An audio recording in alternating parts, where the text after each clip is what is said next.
Good morning. So we are continuing the voltage regulation methods. So this is coming under your module 2. So how we are finding the voltage regulation of a synchronous generator? We have to find the no load voltage and the full load voltage. Or the load is varied from no load to full load, and we are finding the variation of the voltage. At the no load, the voltage can be taken as E0 or E, no load EMF, and at the full load, the voltage is taken as the rated voltage V. So the difference is mod E0 minus mod V divided by, it is expressed as a ratio of what? Ratio of the terminal or rated voltage, mod V. So this is known as a voltage regulation.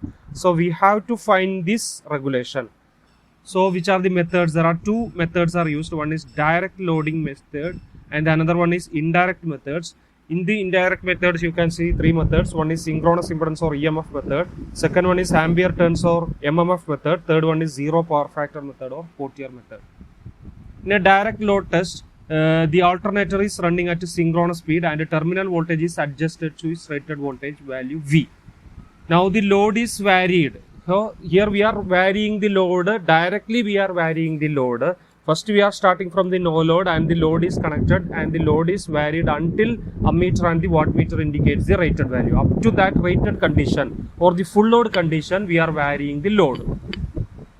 The load is removed and the speed and the field excitation are kept constant. Value of the open circuit or no load voltage recorded.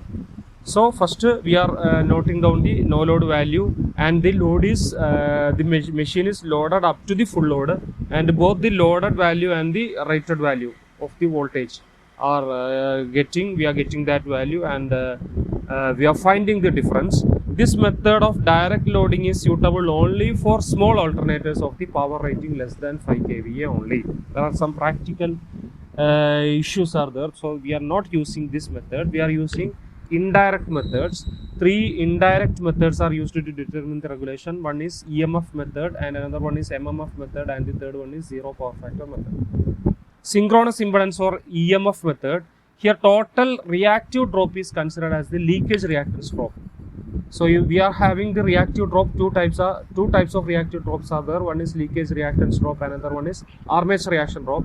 In this method, the entire drop is considered as a leakage reactance drop. In a leakage reactance is actually a voltage phenomenon, therefore it is known as an EMF method. Now in this we required both OC and SC characteristics. For that, OC and SC test are conducted. That we have discussed in the previous lecture, how we are conducting the OC and SC test, and how we what is the shape of that OC and SC cara we are getting. So this is the OC and SC cara are drawn here. In this red ink you can see OC cara, and in this blue ink you can see short circuit cara. How we are getting this, we discussed in the previous lectures. So in the y axis you can see two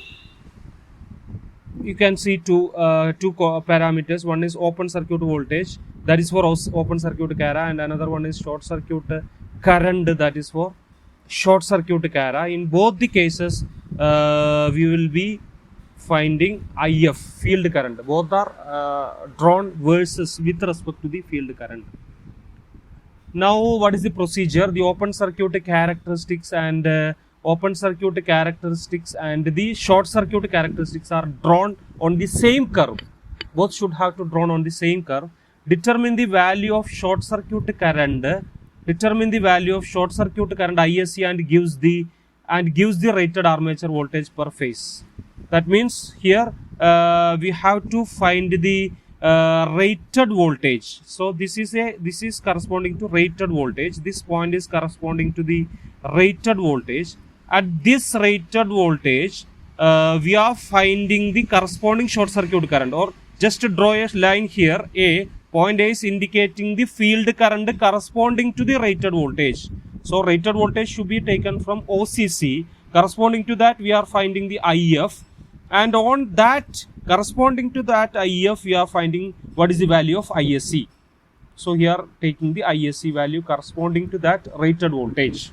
So synchronous impedance will be equal to the, now we are finding the ZS.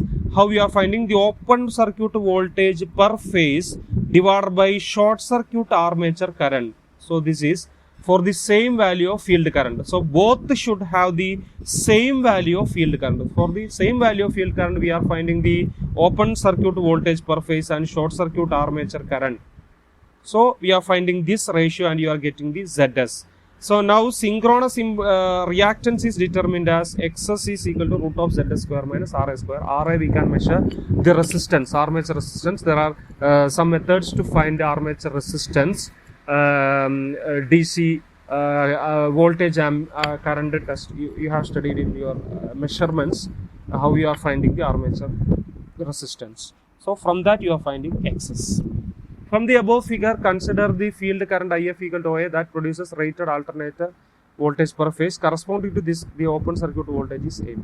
So, this is actually given what you are getting from your curve. AB is open circuit voltage and AC is short circuit current.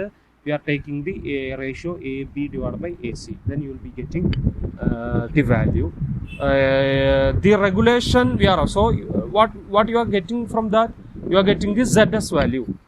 From ZS we are finding XS, and from that how we are finding the regulation. There is a relation E equal to mod E equal to root of V cos phi plus IARA the whole square plus V sin phi plus or minus IA into XS the whole square.